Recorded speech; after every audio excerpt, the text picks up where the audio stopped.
एक बार माता पार्वती ने भगवान शिव से कहा, प्रभु, मैंने पृथ्वी पर देखा है कि जो व्यक्ति पहले से ही दुखी है, उसे ही और अधिक दुख प्राप्त होता है, और जो सुख में है, उसे दुख नहीं प्राप्त होता। महादेव ने इस बात को समझाने के लिए माता पार्वती को धरती पर चलने के लिए कहा, और दोनों ने मनुष्य रूप में पति पत्नी का रूप लिया और एक गांव के पास डेरा जमाया। शाम के समय उन्होंने माता पार्वती से कहा कि हम मनुष्य रूप में यहाँ आए हैं, इसलिए यहाँ के नियमों का पालन करते हुए हमें यहाँ भोजन करना होगा।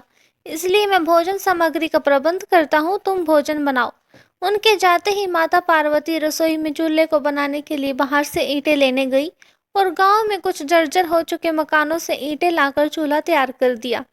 चूल्हा तैयार होते ही शिवजी वहां पर बिना कुछ लाए ही प्रकट हो गए।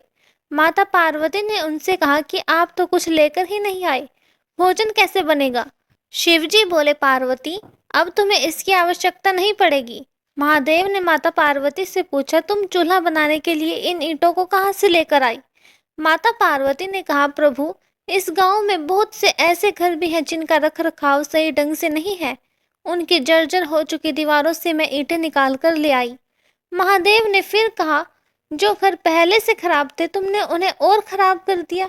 तुम ईंटें उन सही घरों की दीवार से भी तो ला सकती थी। माता पार्वती बोली, प्रभु, उन घरों में रहने वाले लोगों ने उनका रखरखाव अच्छी तरह से किया है और वो घर सुंदर भी लग रहे हैं। ऐसे में उनकी सुंदरता को बिगाड़ना उचित नहीं लगा। महादेव बोले, पार्वती, यही तुम्हारे द्वारा पूछे गए प्रश्न का उत्तर है। जिन लोगों ने अपने घर का रखरखाव अच्छी तरह से किया है, यानी सही कर्मों से अपने जीवन को सुंदर बना रखा है, उन लोगों को दुख कैसे हो सकता है?